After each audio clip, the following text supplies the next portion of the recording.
Good morning mga day, this is Basu, Danyang Vlogger, a day in my life sa content creator at age of 13. Kaya naman mapapasabi ka na lang talaga dito ng ay for the go!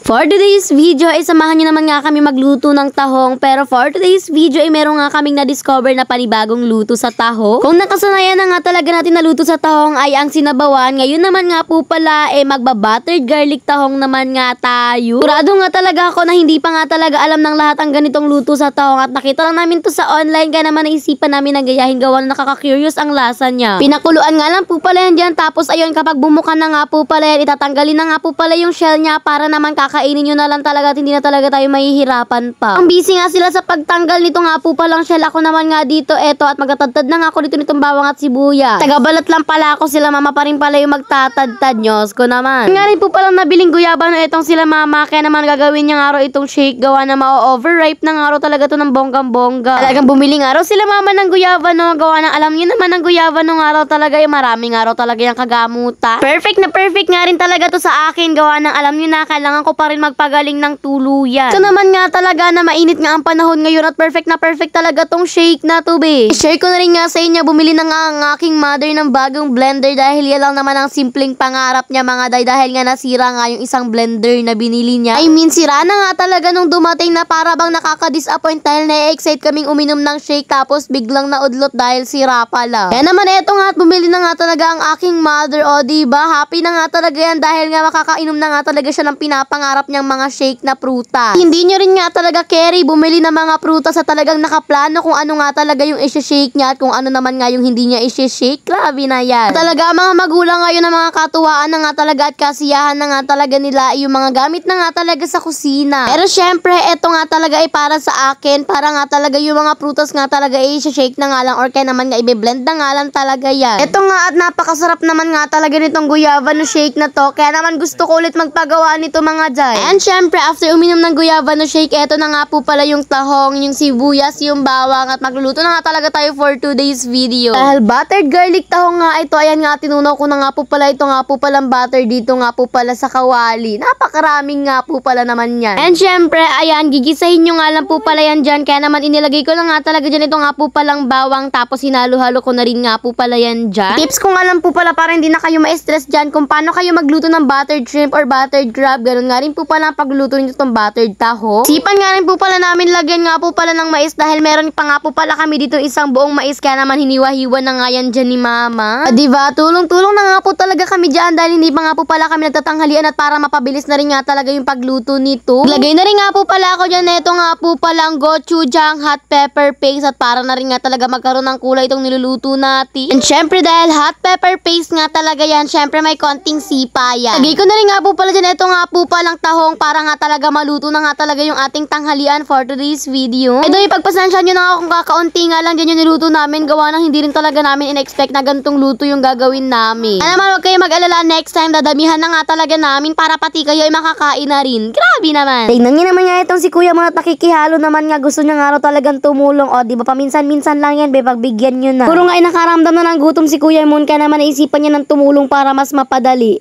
Ala, hindi magiging ganun ngayon. Ito nga po pala at malapit na nga matapos itong ulam natin for today's video. Kaya naman finish na nga talaga yan ni mama tapos okay na to. Ala, hindi ka magiging ganun be. Aba naman, sino ba kasi nagpauso niyang okay na to na yan? Lagi ko na tuloy nasasabi, bukang bibig ko na dito sa bahay kapag magluluto. And syempre, tinikman ko na rin nga yan dyan. Gawa ng baka nga talaga may kulang pa nga talaga dito na pampalasa. Nung matikman ko na nga sobrang perfect na nga ang kaso nga lang mainit-init pa nga siya at napaso nga talaga yung dila ko be. Good luck talaga. Eto at tapos na nga lutuin. Kaya naman syempre, hindi ko na nga talaga to patatagalin pa at titikman ko na nga talaga to. Kaya naman taste test na natin yan. Tipan ko nga na mas masarap nga to pag inulam na nga agad-agad sa kanin. Kaya naman wag na talaga magpasay-pasay before today. Kaya naman no more pasay-pasay dahil tanghalian na namin to at gutom na rin nga talaga at kumukulo na rin talaga yung tiyan ko. Alam ko nga na natakam nga talaga kita for today's video. Kaya naman wag ka na magpaligoy-ligoy pa at tikman mo na rin nga talaga ito at gumawa ka na rin ito at sabayan mo na rin akong kumain agad-agad. Diba? Sobrang sarap nga talaga niya. Sa sobrang sarap mga mapapagiling-giling ka na lang talaga. By the way, happy 1.4 million followers nga po pala sa atin. Grabe, sobrang rami na talaga natin. Sobrang bilis nga rin talaga mga bimas, mabilis pa siya sa Sabado-Linggo. Ala, hindi. Ang ganito nga lang po pala ang ating vlog for today's video. Kaya naman thank you sa pagtapos. Yun last lang ito. And God bless. Thanks for watching. Maps!